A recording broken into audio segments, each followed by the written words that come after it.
Welcome to another episode of the Amid the Mess podcast, all about how to be healthy and well amid the chaos that is life, the realistic things that we can do.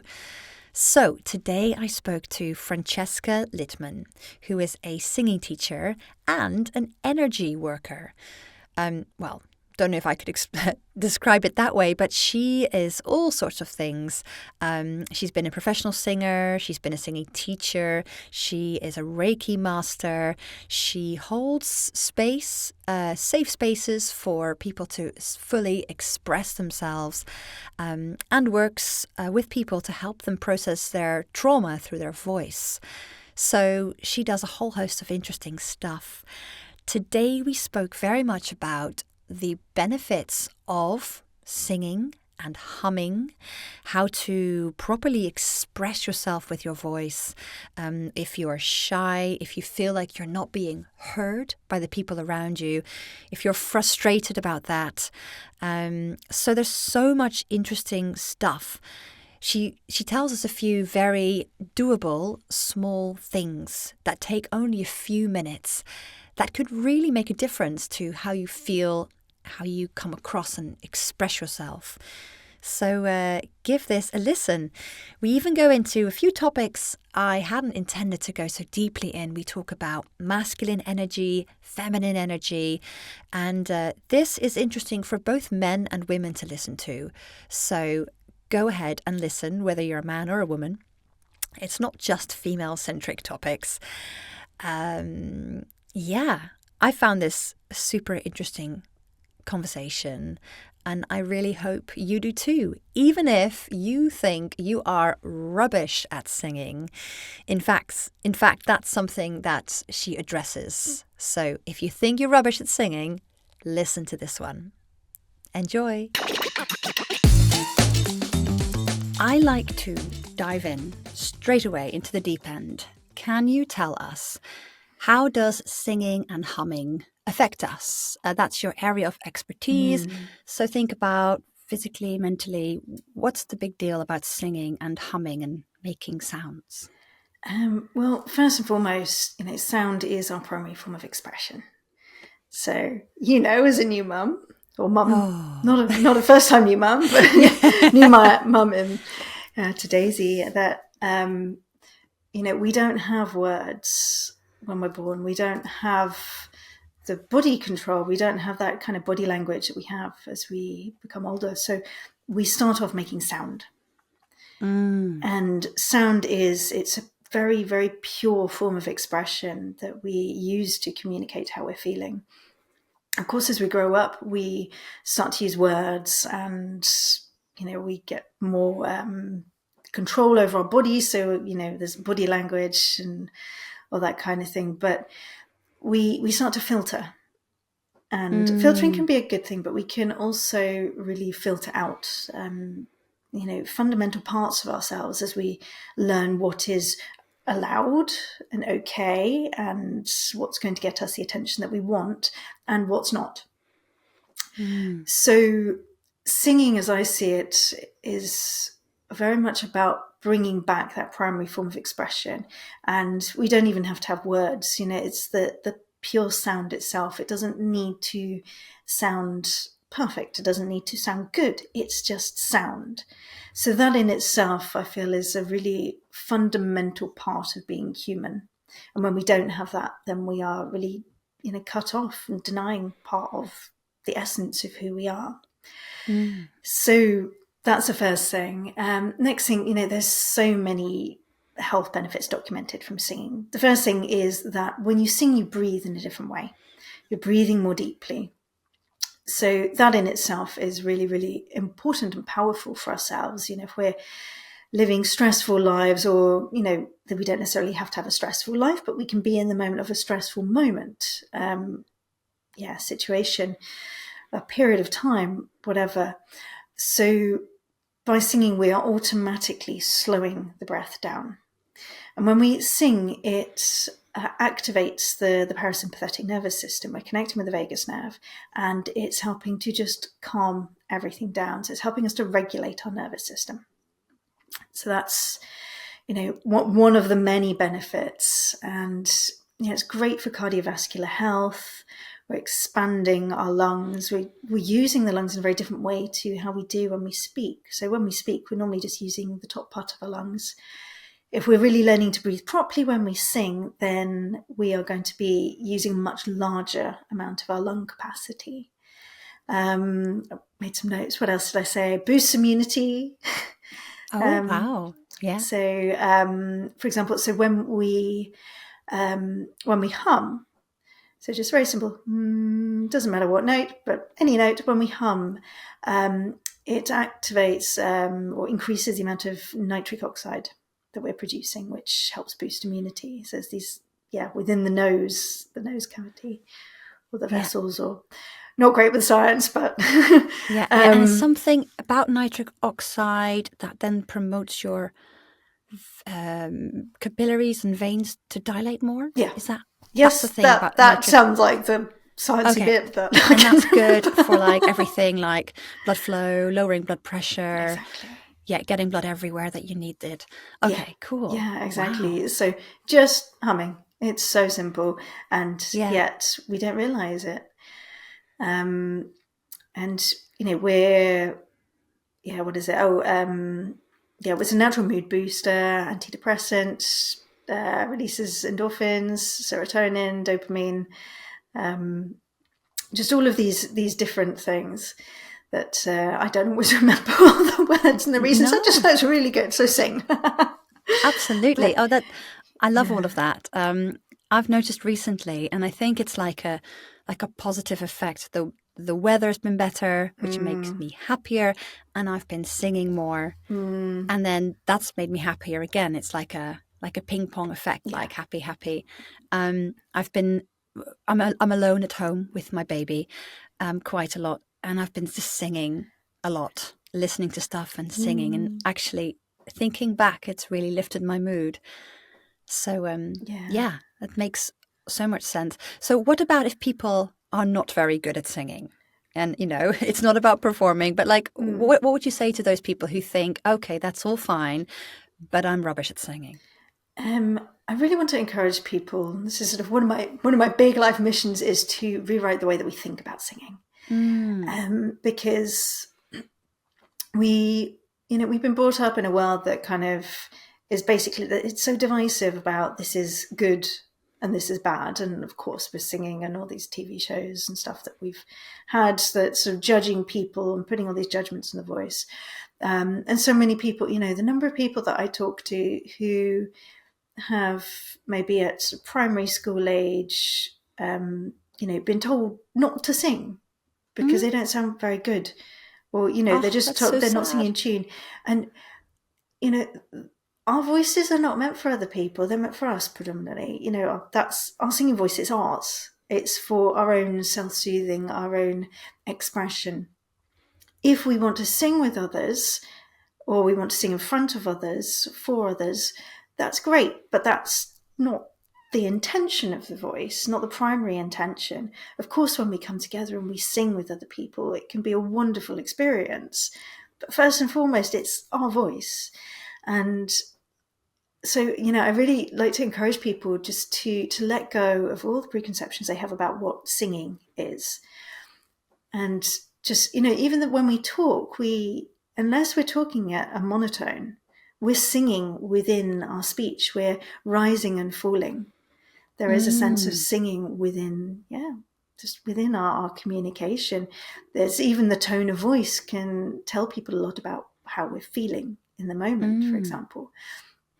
So if you physically have a voice, you can sing. You don't need to worry about whether it's in tune. You don't need to worry about what it sounds like. Just focus on the experience of singing. Just allow yourself permission, let go of all of those things people have told you. And I know it's not as simple as just like, oh yeah, okay, I'll put that down. It's a lot more complex than that, I understand. But just in the first place, giving yourself permission just to embrace your voice. It's your voice and it's meant for you. Oh, I love that. And it immediately makes me think of our 3.5-year-old boy who is just getting into appreciating music and singing a little bit. And, when he sings, like he doesn't care. He will he's very melodic, but he doesn't hit the right tones and he kind of chooses his own octave and you know, um, and it's lovely. It's so nice to listen to. And actually, like, if you think you would never judge a child for not singing in tune, you would just be like, that's amazing. It's so nice that they're singing. And actually, we could have the same compassion for ourselves. Like, judge yourself, like how you would judge a 3.5-year-old singing a lovely song. And just think, oh, wonderful. Yeah. That's it. I was just talking with somebody earlier actually about my son. He's 13, and she was asking, if he's sort of musical, if he likes music, and I think he is musical, but he's not interested. But I was saying about, when he was young, when he was little, he used to sing all the time. He would make up his own little songs. And that's what we do, when we're young, unless somebody's told us not to, we make up songs. Life is expressed through sound, and we just kind of continue that. It's such a natural way of being. And it's only because somebody's come along and said, stop making noise or whatever, that we hold back, or we start to get self-conscious about what other people are thinking. Yeah. But okay, it's wonderful. Yeah, really, really good. So if people think that they cannot sing, they will get all those benefits from just singing a tune to themselves in the shower, when they're driving, just any time in the day when they feel a bit stressed. It's probably a good idea to sing. Okay, wonderful. I strongly recommend humming as well. Humming. Just hum. Oh yeah. Even if you don't want to do anything else, because the thing with humming is because it's closed, you have your lips closed, it can feel quite internal, and it's almost like a way of like hugging yourself, holding yourself in sound. And it's a really good way, if you can do that with your eyes closed, if you can give yourself even like a minute, like it's magic, just like a minute with your eyes closed, sat humming and just focusing on what it feels like. That's so powerful. And it can help to get rid of that fear around opening your voice. And just experience, what does a hum feel like for you? And if you're not feeling it so much, what happens if you change things around in your mouth a little bit, or you just, try it several days in a row and just notice, it's about noticing the intricacies. Brilliant. And just a minute. So I'm thinking, if people are really busy, I try to really talk to people in this podcast who have a messy, crazy, chaotic life, but who are interested in getting healthier and happier, but feel like, oh, I haven't got the time and my days are so mad. Just taking a minute out. So even if someone sits on the loo, or even they're in their car just before the drop off or pick up of school or nursery, they could just do a minute of humming. I've done it. I love doing it. So going to, for example, networking meetings. Sometimes I'll, I think one of the best ways to introduce myself is to show what I do, and I can just get them to connect with their breath. And it's amazing, because there's been lots of like blah, blah, blah, blah, blah, blah, like everybody's in their head. And the energy is like high. Exactly. And you take that minute or that 2 minutes just to come into contact with the breath, just hum for a very, very brief period of time, and it's like that. The whole energy of the room has changed. I love it. Yeah. I might start integrating this into my yoga classes. In fact, humming is a yogic thing. It's like a type of pranayama, which is the breathing side of yoga. There's a humming breath, but I don't ever use it when I teach. And I keep thinking, when I heard you talk last time as well, I was like, oh, I must integrate this humming thing. It's so simple and so effective. Yeah. But let's pivot a little bit to just general communication. So you're very much about the voice, about singing, about expression. So talking a little bit about just how people interact with their talking voice. What do you see are common mistakes? I don't really want to call them mistakes, but things people do that don't serve them very well in how they communicate.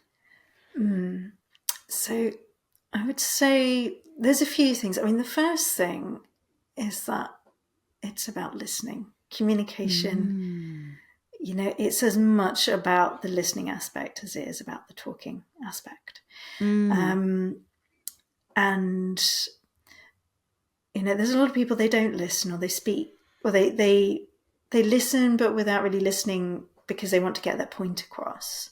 And don't get me wrong, I have this sometimes as well, and it drives me nuts when people interrupt me. Sometimes I have patience, but like with my partner, there will come a point I'll just keep talking. It's just like, just listen to me. I'll listen to you in a minute, but listen to what I'm saying. But listening, because whether it's listening to other people or listening to ourselves, very often there's a much deeper essence that's wanting to be expressed, and that's not within the words. So even basic stuff like you ask someone, how are you doing, and they're like, oh, I'm fine, or not bad, and you can sense that actually there's something more beneath that, and that gives sort of, when you're in conversation with somebody else, and that gives that invitation to actually ask questions. But if you're struggling to express yourself, or feeling unheard, I mean, the first thing is, are you really hearing yourself? Really ask yourself, are you taking that time to really hear what's going on with yourself?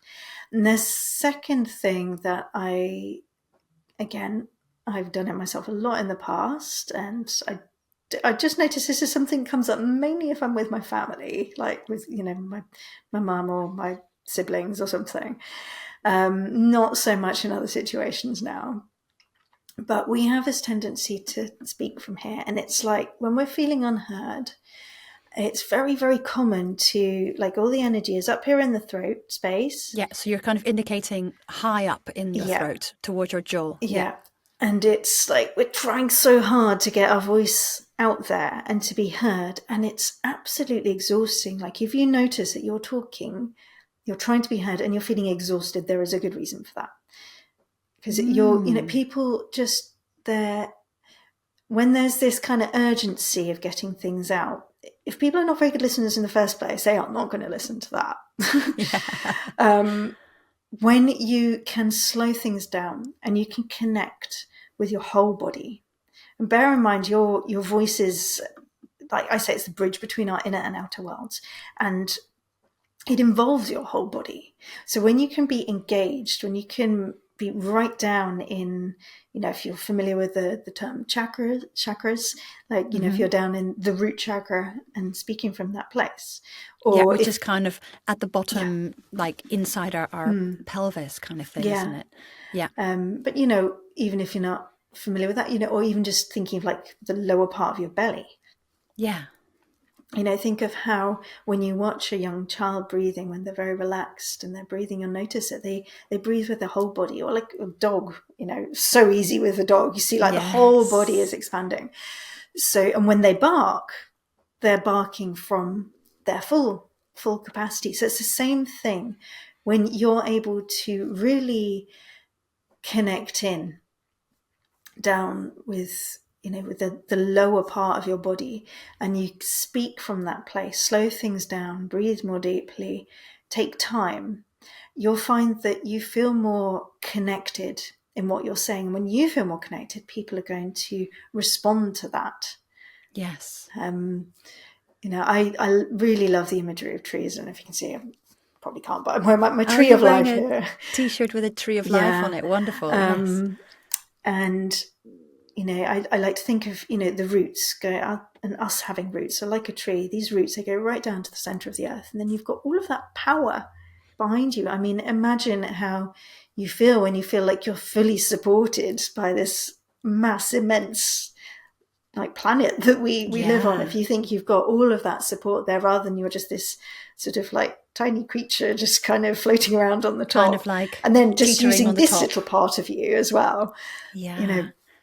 So imagining, sorry to interrupt. Yeah, no. So imagining you're standing firmly on your feet, rooting down into the ground, and kind of, that visualization will make you feel different and express yourself in a more grounded way. Yeah, Yeah, that's yeah. it. I've got two beautiful oak trees where, like, I can see them right now as I'm looking out the Oh, windows, and I'm nice. just thinking, those roots that go down, and then the way that they come, everything's drawing upwards, and then it's expanding outwards. When you can think of yourself in that way, that is something that's so different than this sort of. It's almost like, a bird flapping its wings in the middle of the air, but it's Yes. not grounded on the And earth. that's a tricky thing though, because all of us are so busy Yeah. and things can be so chaotic. You can forget, because that takes a bit of mindfulness Yeah, to sure. stop and become aware of and visualize. But it's so important. But I just want to acknowledge that so many of us are in the middle of like crazy situations with children or with your spouse or just work. And yeah, taking the time to then actually think about like the grounding. It will be difficult, but really important. Yeah. And the thing with it as well is that it's a practice. And I'm not doing it 100% of the time by any stretch of the imagination, but just every so often it's remembering when you have that moment, if you find yourself in the middle of a situation, you're really feeling unheard, you might even feel that like kind of building up inside of you. When you can use that energy of that like that you're not letting out, but use that energy and that power behind your words. You don't have to shout at somebody, but you can use just that feeling that you have, and you can put that into your voice. Okay. So the energy of, say, your frustration and anger, if things are getting annoying or loud or okay, so you still embrace that feeling, but you express it in a different way. Yeah, that's it. And because when we're angry, we do tend to use more of our bodies. More of our body is engaged, so it can be a really powerful way to use that. But again, whether you're feeling angry or not angry, I know some people find it very difficult to connect with anger. How so? But what do you mean? Just I know for myself as well. I've had periods where I've just put it all down, shut myself off. Oh, you suppress. Yeah. And I suggested to somebody out the other day about just when they're in the car letting out a scream, and they're like they were like, I don't know how to do that. I don't know how to release that. I don't even know how to connect with it. And I know that I have moments as well where I have felt unable to connect with the anger. Or, even day to day, sometimes there will be stuff there, but because of other things, it gets pushed down and you can't quite access it. But being kind to yourself with that is also really, really important. But yeah, going back to sort of what we were saying, just even if you remember once in a blue moon to make that connection with your body, like every time that you have that remembrance, then you're starting to build up some memory of that. Yes, and it's it a becomes practice. stronger. Yes, and then don't judge yourself for all the 100 times before that you forgot and you were kind of all up in the air. And so just a little bit about anger and expressing it. So I had an interesting situation. I generally I'm the same. I don't really express anger that well. I think I probably repress it as well. And I cover this with my veil of I'm a yoga teacher and I'm always chill. But when I was pregnant, so my second pregnancy just recently, I found like something in my constitution changed. And I was like, I ain't taking no SHIT. And there was something in me I was able to express. Like if I felt something wasn't fair, I would say it. And like I felt really grounded and really like righteous. And something about maybe the different hormones in my body, that kind of motherly, grounded feeling of pregnancy. I was just like, no, that ain't right. So I love that. yeah, very interesting. It's gone again. I'm back to normal. But it was just a little time somehow when I was pregnant. Yeah, I can imagine there's something about us, like during pregnancy, that we're so much more raw. In a I way, think so. There's a vulnerability and a rawness, which I think can also, the filters that we might put up before to kind of, fit into the world, the ones that we've learned. I think that there can be this sort of moment where, because of the hormones, because everything is so, it's like being a young child again in a way, but with an adult adult Yeah. version of awareness. Yeah. That there's maybe less Yeah. of But that I filter. liked that version of myself. Actually, I was proud of it. I was like, yes, I really like stood up for myself then. That's what I want to do. So I thought it was a really good thing. And Yeah, I've got to definitely. remember that. Like, okay, imagine you've got that like, yeah, righteous rage sometimes. Yeah. Yeah. Yeah, I like to call it sacred rage. Sacred rage. Yeah. Yes. And you can express it, but think about the right ways. Yeah. Maybe not just screaming at people isn't the right way. No, there is the whole thing around that is actually, finding the way to express it. I came across nonviolent communication, also called compassionate communication. I read a book on it, having met somebody who was a coach, an NVC coach. This was years ago. I think, maybe 14, 15 years ago, possibly longer. And, an important part of that was it's about not expressing what you feel, but it's about the way that you use your words. Yes. And getting very specific. What I like about MVC, it's being very specific, not like you always do X, Y, and Z, but when you do that thing, I feel this way. Yeah. And yeah.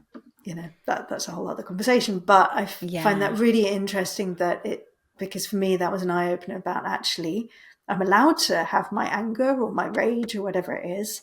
And I can also simultaneously take care with how I word things so that I'm expressing myself in a more healthy way that is not about projecting blame and anger, but taking self-responsibility for those things, but letting it be clear what I'm feeling.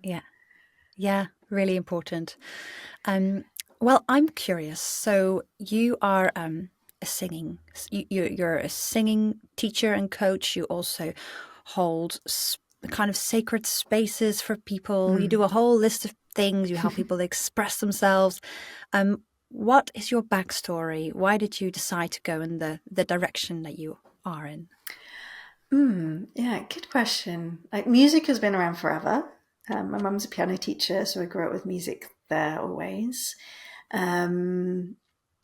Singing is something that I've done for, again, pretty much ever in one form or another. I was very, very shy, so I had experiences when I was young of like knowing that I could sing, but then not being able to sing in front of others. And I started teaching when I was 16. And, the voice has been like, and sharing that, supporting others to connect with their voice in one form or another, that's been there ever since. It's, feels like forever. But very specifically when I was 16, I suppose that's when I started teaching. And then there's also the aspect of having grown up in a household where it was really a case of whoever shouted loudest was heard. There was a lot of loud voices, and that wasn't me. I was a very sensitive child. And so I repressed a lot of things, and I didn't speak up. Or if I did, it was here, not with the full. It was high, not the full expression myself. Not down and rooted. And, And so, I suffered from anxiety and depression from a young age, actually. And it's still something that, I go through phases where like a new layer of things will come up depending what's happening in my life. And so, at some point, the two different aspects have merged. I've, done training in holistic therapies, like I'm Reiki master, and I don't necessarily do a lot of Reiki these days, although it's always moving through me. But I think just over the years, just seeing those combinations of how, like working with the voice and the energy and all these different things, they've kind of merged together. And I suppose it's that thing of, I think we teach what we most need to learn. Yes. That's how I see it. And, for me, I've always had this drive to be in service in the world. And I know part of that is my own, I will own the part of that comes from trauma. It's like when we don't feel in control of something within ourselves and we want to fix the things around us. I now know, like, that's that part. And so there's a separation between, there's that part of me, which is about my self-responsibility and taking care of me, and not projecting things outside. And then there's also all of these life skills I've learnt over my lifetime. And just this deep, that is what I'm here for. I know I'm here to pass on wisdom and to hold safe spaces for people. It's just very natural to me.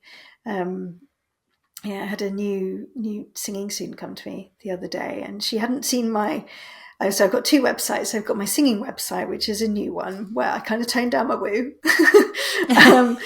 It's just about the singing part. And then I've got my other more woo, as I would call it, website, which is more about the energy work and all the other things that I do. And I don't think she'd seen any of that stuff. She just saw the singing lessons. But, when she came, there were certain things going on with her that, she realized she needed to express those. In order to sing, she needed to give those a voice. And she felt safe enough within the space with me to do that. And this is a very, very common occurrence. People don't necessarily know that, I do what I do, but there's just that sense of safety. Because I know for myself how important it is to feel safe.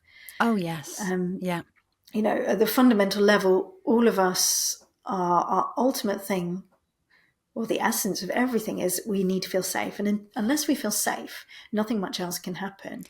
It all flows from there. I think anything like expression, creativity, happiness, being nice to others, caring for others, you have to feel a sense of safety from which you can do that. Otherwise, you're always on a slight level of fight or flight. Exactly. The whole time. That's it. Yeah.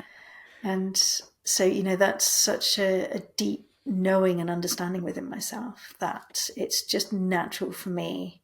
And, I'm not saying that 100% of the time in my life I'm in that space, but no one's a saint. But like when in my professional life, when somebody comes, like the first thing and the most important thing for me is, do they feel safe? And what can I do to support them in feeling safe and feeling comfortable? And then, and for some people, sorry to interrupt again. For some people, maybe that's the first time in a long time that they felt entirely safe. If there's just baseline stresses going on for them. Yeah, that's it. And it's a fundamental thing for working with the voice, because it's such a, I talked about it as a primary form of expression, but it's the most vulnerable part of ourselves, as I see it. If I could probably said it last time we spoke, but I see the singing, like to sing in front of somebody, for me, it's like standing naked in front of them, but rather than showing your body, you're showing your soul. It's that expression of the soul. And so, I think it's just all these little things that I've done over my lifetime, and just all these different life experiences have all just led to this path. And I can't imagine not doing this in one form or another. Like it's impossible for me not to, it can take on different forms, but lovely. It's just what I have to do. I feel most me when I'm doing it. Oh yeah. Brilliant.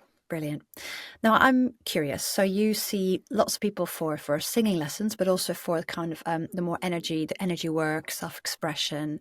So for the everyday stressed person, that listening to this kind of, I haven't got time to do anything, and I don't feel heard, and I'm a bit anxious about everything. What are the signs to look out for that they should really take a moment to reflect on how they're expressing their inner world? Are there outward signs that show that there's some disconnect going on? I'd say, look at the way that people are responding to you, and also who those people are, because there are some people that it doesn't matter how you express yourself, they are never ever going to hear you, because they're just not listening. That's just it. There are those people.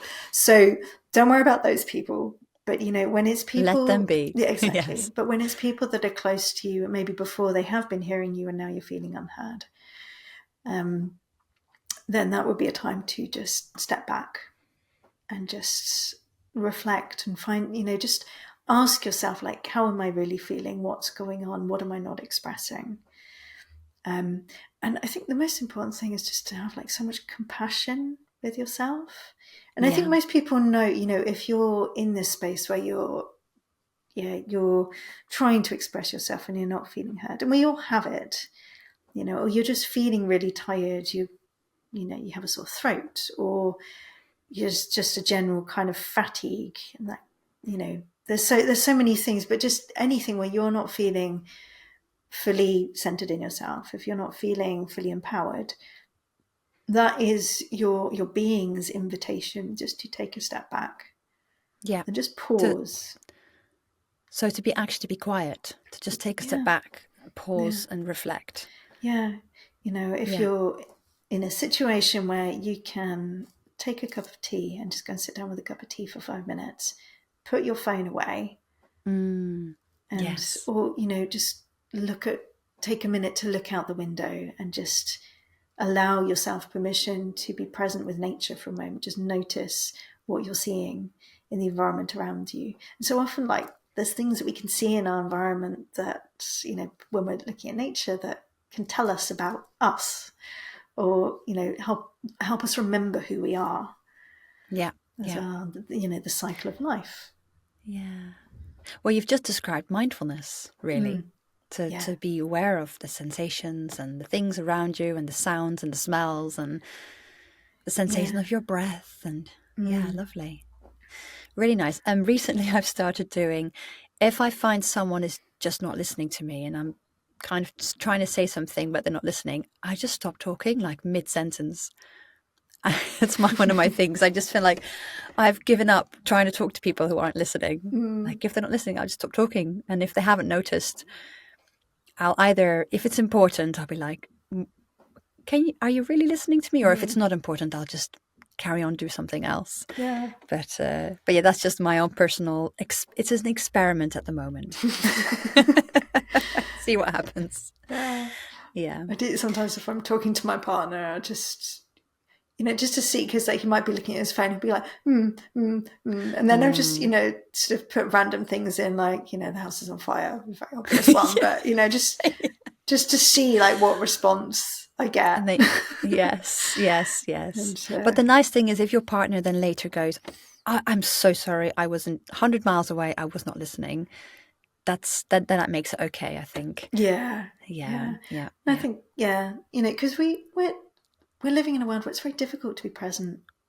Just because there's, I think it was hard enough before all the technology that we have now, but with phones and things our minds are just completely overstimulated, and it is difficult to be present.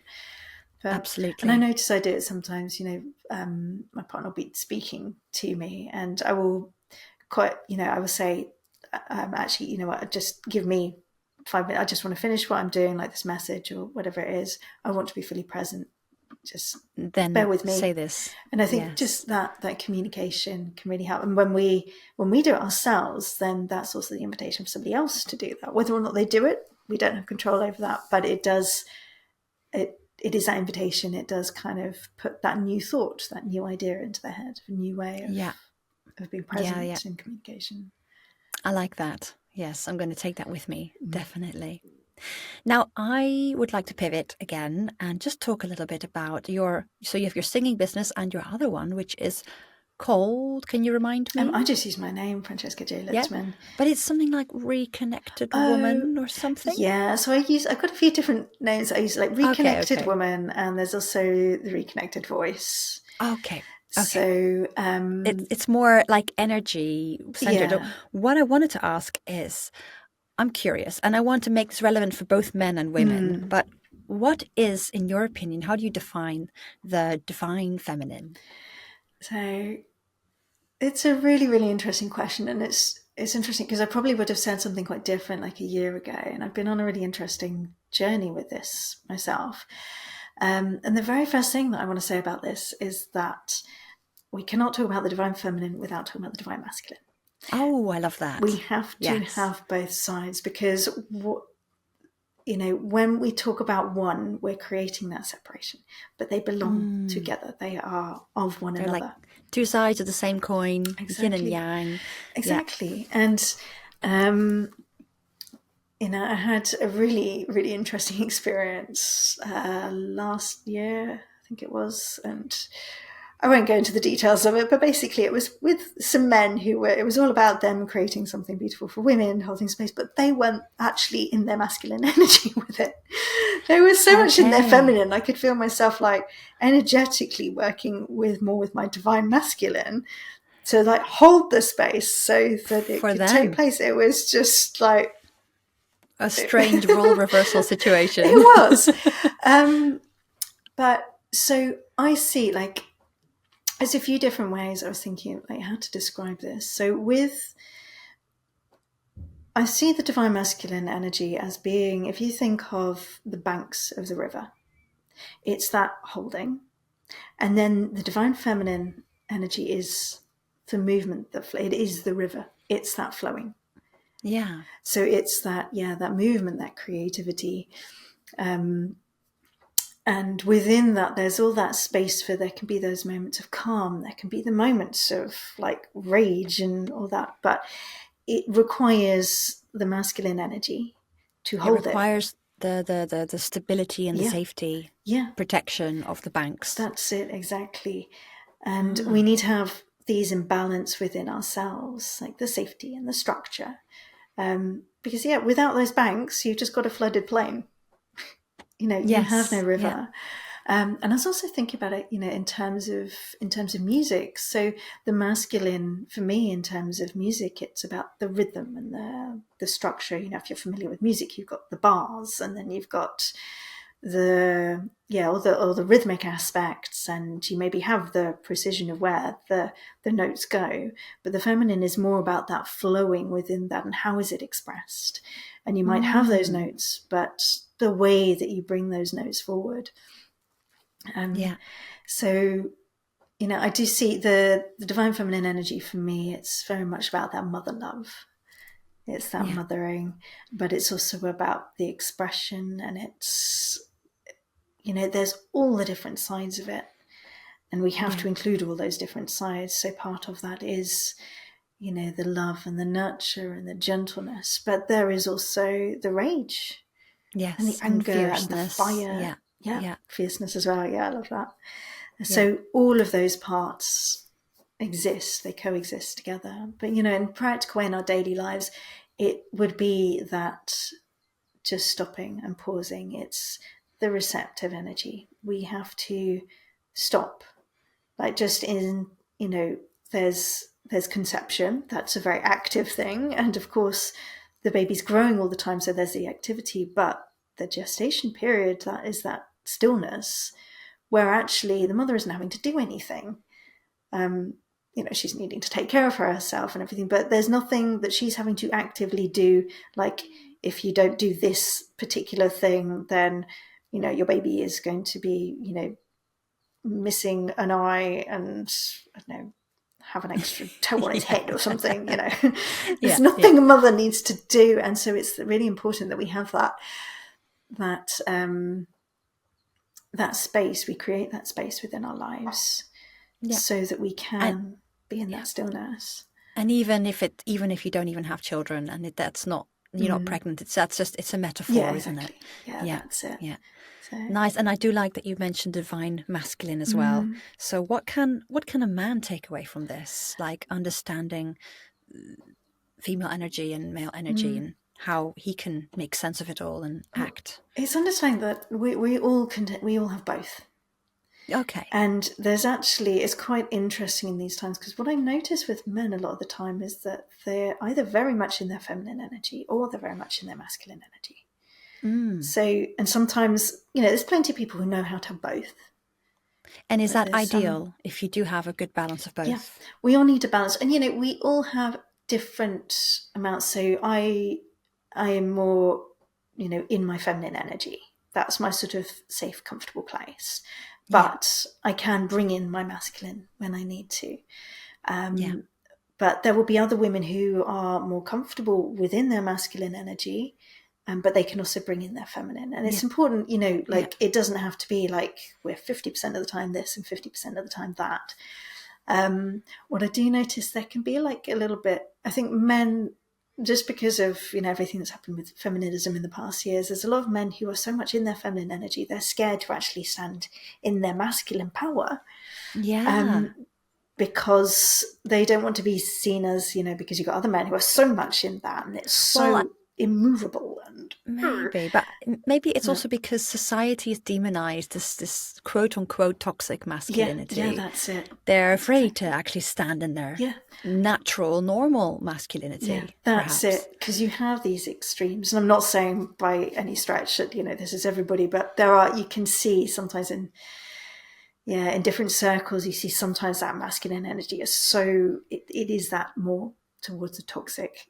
Yeah, okay. And I guess you see it because people are maybe more frustrated and they seem a little bit like, I don't know, about to explode, or maybe, I don't know. I suppose it's sort of in the workplace, we've had it for such a long time. It's just like pushing forward, and that can just kind of, it's almost like a non-acknowledgement of the flow, the feminine flow within that. Yes. But as you say, there is this fear of the toxic masculine. Yeah. So some men are sort of so much the other way that they don't know how to be in that. Yeah. But it's okay for them to be. They don't need to be that, and they're not going to, like those who are really sensitive, they're not going to be in that other energy. Yeah. It's probably quite difficult. I mean, if you were a decent human being, a man, to go too far into that masculine, actually, I think it takes a certain personality to do that. Yeah. I just wanted to mention, I was just talking to my husband about this, maybe this morning. We've been watching some television. There's a presenter that I said to Michael, he embodies a perfect mix of masculine and feminine. Because this guy, he's called Steve Backshall, and he's like a nature, like a adventure documentary person. He's like a big, muscly man. But and he does like ridiculous feats of climbing and kayaking and whatever. But when he speaks about his emotions and about how he was scared to do that, and like actually, and I thought actually he embodies that perfect mix. He's in touch with his emotions. He can be vulnerable, but he was quite clearly quite manly. So that just came across my mind. Yeah, I love this, and this is what we need, because I think the women I'm going to say in general, I can't speak for every woman, but I think in order for a woman to really be in her femininity, to be in really comfortable in her feminine flow, she needs to feel safe where there is a man holding the space. Obviously, not every relationship or setup or whatever has that, but let's say that we've got a masculine feminine relationship. The woman needs the man to be, it's important that he's got that softness and that vulnerability, but she also needs to feel held by him, because if she doesn't, protective side. Exactly. If she's not feeling held, she can't bring out the fullness of who she is, because she then has to be that protective side as well. And that I get what you're saying. And it can role reversal as well within the relationship, but there's about that balance. Very interesting. And just role reversal, it can be that the woman is more naturally inclined to the protective side and the man is more creative, and that is also fine. And with same-sex relationships, is often one will take the female and the male dynamic. And it's allowing that space as well, that sometimes it will switch over, because we have these two, we're whole within ourselves, within our masculine and feminine, and then whatever relationship you have, whether it's same-sex, heterosexual, whatever relationship, just allowing that space for both, but understanding at the essence we all need safety, we all need that sense of security, we all need that sense of being held. And when we've got that, then we can also move and flow and create within that. Very, very nice. Very lovely. All right. Well, I'm a little conscious of time. So can maybe perhaps as we close this conversation, are there some little top line words of advice you could give our listeners about self-expression, voice, getting in touch with their inner essence kind of thing? I'd say the first thing is just be really kind to yourself. Try to let go of judgments and just keep reminding yourself that whatever you're doing, however it's going, you are always doing the best that you possibly can in the moment. That is the very first thing. And, if you say something and afterwards you're like, I wish I hadn't said that, learn from it and then let it go. Let it be okay. Because the way that we learn is through mistakes. So, that's the first thing. Second thing would just be that reminder to engage your body. Engage your body when you express, whether you're singing or you're speaking, as far as you can. You won't remember all the time, but even if you manage one time after listening to this and then you forget for a long period of time, there will be a moment where something will click and you'll remember again.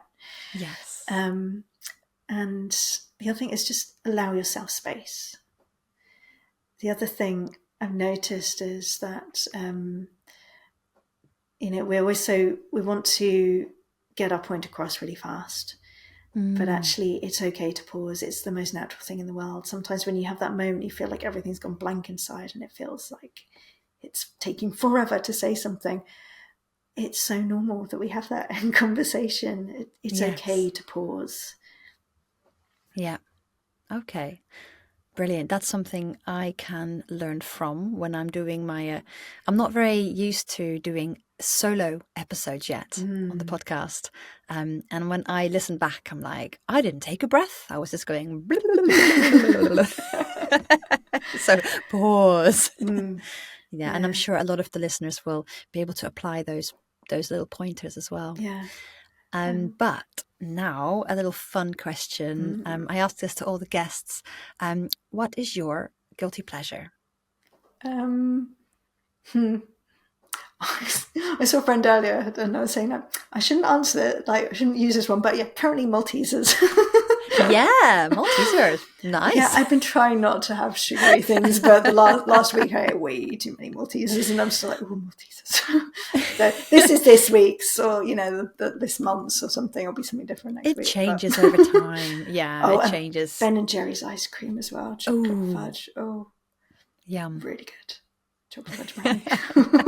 Oh, you know what? I haven't had ice cream in the freezer for years because I know that I become uncontrollable if I have a pot of ice cream in the freezer. I would just take a spoon and just start eating it from the pot. So, but I get that. Yeah, I don't actually have a freezer. Like the place I rent, I've just got like a little fridge. So it's like, it's knowing that try to do it when I'm with my partner. So like if I've got ice cream, if you get a tub of ice cream, we know, okay, it's going to be a tub of ice cream. Right? And it's like a special event. It's like a special weekend, Friday night kind of thing. Brilliant. It was a little too frequent recently. It was a lot more than that. But we cut down on the ice cream bit now. So. Things ebb and flow. Things come in, things go out. Yep. Well, I love asking that because really, you're giving so much nice advice, but it's lovely for people to realize you're a human being. Yeah. You have your vices, like we all do. But so just finally, could you market yourself? What do you do? How, if listeners are interested to hear a bit more about you or maybe seek your help or your guidance, how can they find out more about you? And what do you do? Right. So the first thing, like the thing that I'm really wanting to focus a lot on at the moment is singing lessons, just because, I love to do that. And but I work in a holistic way. And I think that's really important for people to know. It's not, it's not like a prescribed way. It's really about working with the person in front of me in whatever way is needed. So, singing lessons. I've got my website is wiltshiresinginglessons.co.uk. Nice. And for my sort of energy work, if I work in a sort of bigger way, helping release trauma in the voice, and all the other things that I do, like sound bars, all those kind of things, that's francescalittmann.com. I do have, and I'm not sure when this is airing, but I forgot to ask you. I also don't quite know yet. So if it's before the 27th of May, I'm co-creating a workshop which is sort of predominantly for children, but the idea is like it maybe be children and their parents. I think probably about eight-ish upwards. we still haven't fully decided on the title, but it's either Wicked and Everyday Magic or Wicked and Your Inner Magic. So, but basically, so we're taking, for anyone who's seen Wicked, the musical, has been on the cinemas, there's been the first part has been out, whoever's seen it at the theatre, we're taking a couple of songs from that, and we're going to teach those songs in the group over the course of the day, and we're going to be weaving into that about, finding the magic in our everyday lives, taking some of the themes of the characters. There's Elphaba and Galinda, like the main characters, and taking some of the themes that are within that and being able to sort of bring those back and find our own magic. So, that's so sweet. Yeah. Really nice. So we've got... what date is that again in May? That's the 27th of May. 27th of May. And it's the intent that we will do another one probably later in the year as well. Wonderful. Well, if our listeners are interested and they have an 8-year-old or plus, isn't it? Yeah, say 8 up to about 15, 16.